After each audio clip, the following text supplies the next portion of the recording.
Nature. It's both beautiful and destructive.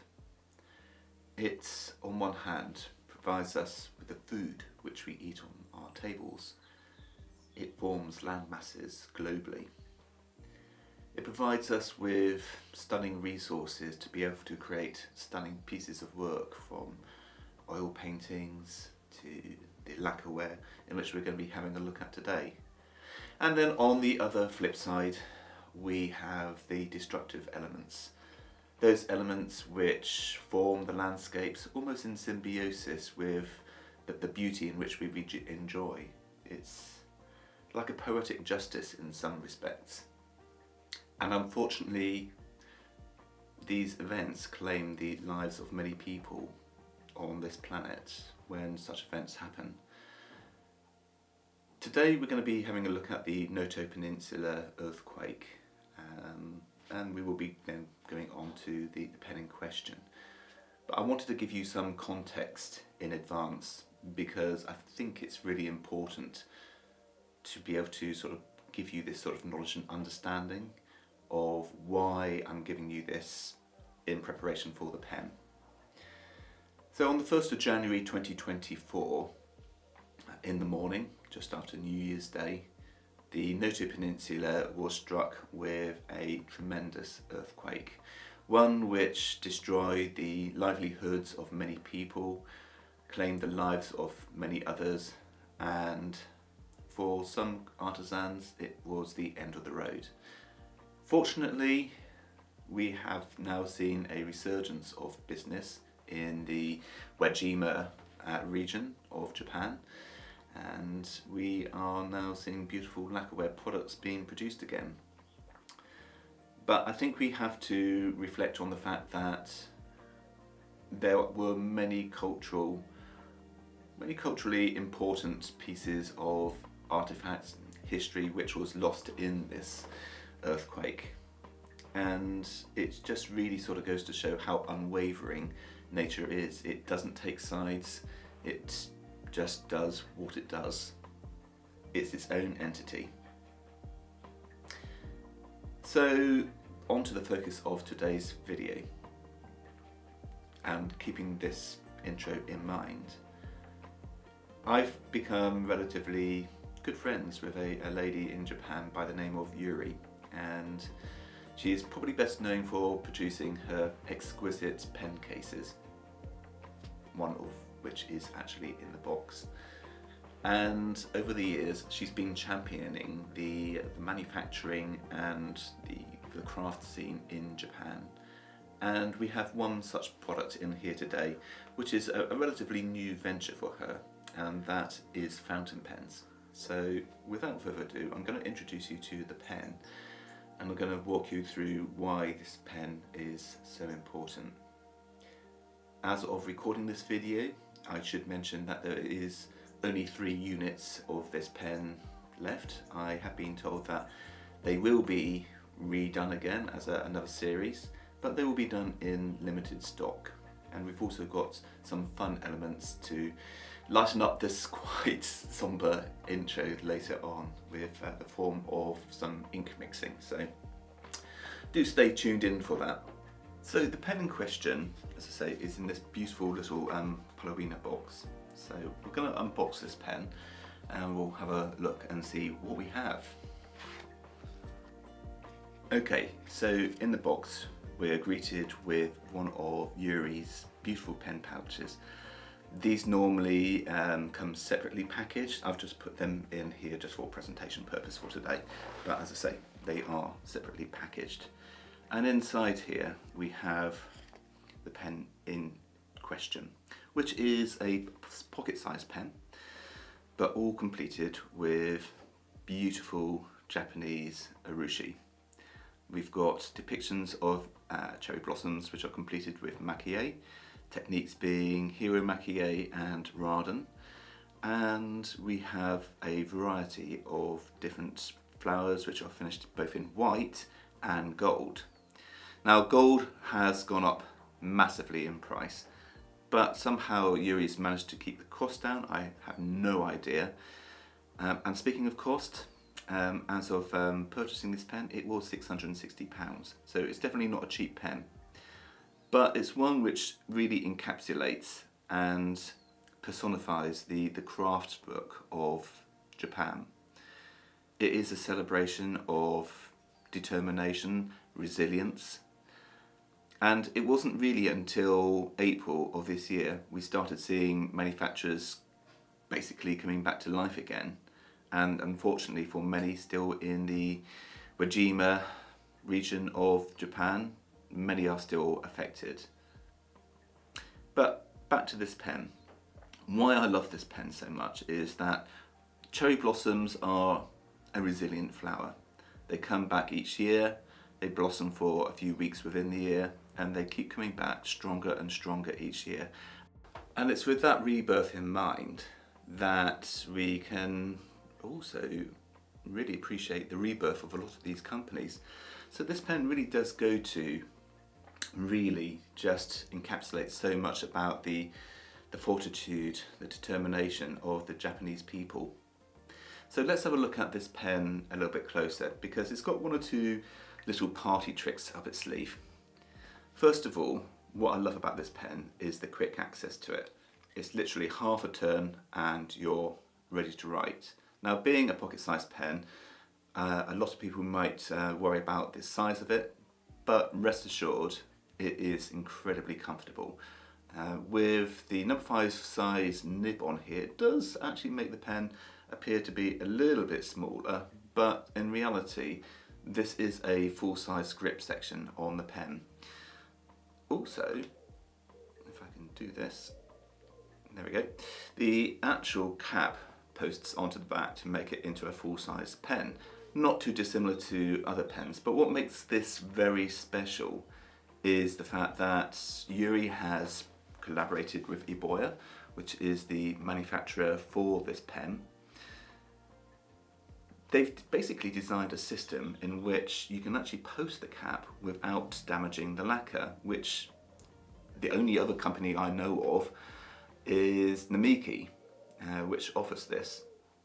So you can post this cap with, with the safety and peace of mind that you're not going to damage your pen, which is really fantastic. Now, I will say that Urushi is very resilient, but of course you really don't want to run the risk of scratching your beautiful surface, considering how much you can, pay for some of these items. So what we're going to do now, I'm going to provide you with a few little close-ups, and we are going to then have a look at inking this up.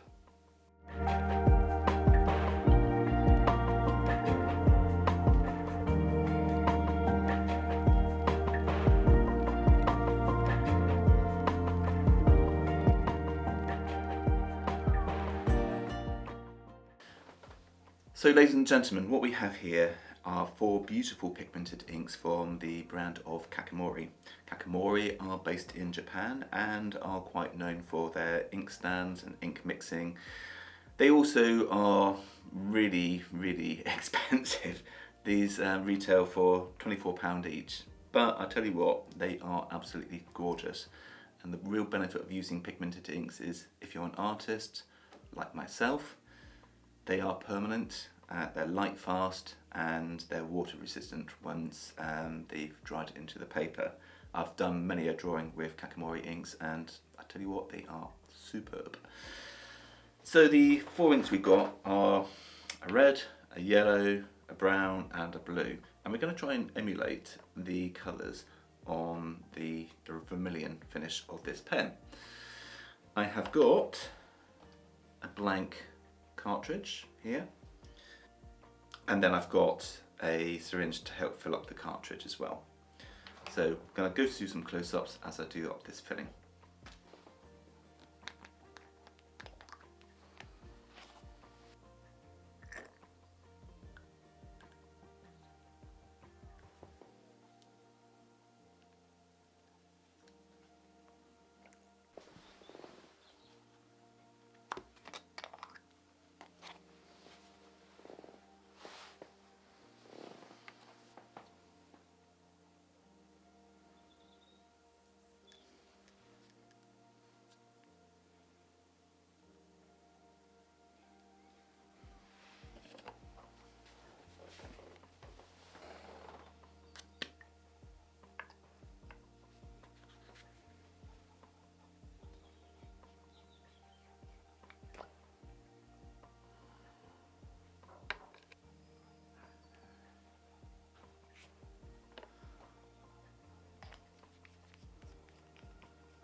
Okay, so what do I think of this pen? Well, we'll cover the writing elements to start with. It's a book nib. It's not going to set the world on fire. There is a little bit of bounce to the nib, but it feels maybe just a tad too smooth for my liking. And I am considering putting a cursive italic grind on there. But the one thing I really do love about book nibs is the predictability of them. They really are quite superb in that, you know, if you buy yourself a book nib on a fountain pen, it's going to write well and it's going to have a little bit of character usually. Now, in the past I've only really gone for fine nibs. I've had one medium nib in the past, and I think that's probably where my sort of gravitational pull goes towards. But I do like to try and venture out of my comfort zone, and this is the first time I've actually bought a broad nib on any variety of fountain pen. And you know what? I'm not disappointed. I'm not disappointed at all. So yeah, I'm very, very happy with the writing experience. As I say, there is a little bit of bounce to the nib, and it shades absolutely wonderfully, which is primarily why I went for a broad nib, just to see the quality of ink maybe a little bit better. Now, going on to the pen itself, words, adjectives, sorry, they really can't describe this pen. I mean, I can obviously talk about the fact that we've got a vermilion finish, we've got cherry blossoms, beautifully depicted, but the pen really transcends the mere functionality of it being a writing instrument. It is, if you forgive me for saying so, a symbolism of the fortitude, the determination, the resilience of the people of Wajima. To be able to see lacquerware being produced again after such a horrendous and devastating event is really just a pure joy. And to have this in my hands, I count myself very, very fortunate. Now, I realise the price point for a lot of people will be an instant no, and that's completely understandable. However, I had saved up for this pen, well, not this one specifically, but I had saved up a considerable amount since I bought my last pen in November of last year, and I have slowed down my fountain pen collecting just to buy pieces which I think resonate with myself personally, or have an aesthetical quality which I can really resonate with. So this really wasn't an impulse buy, and when Yurie contacted me to say, you know, she was producing more pens in this theme, I really, you know, I jumped at the chance. And you know what, I really do not regret it. I have high hopes for Yurie as a company and as a friend going forwards. I think what she's doing is absolutely marvellous.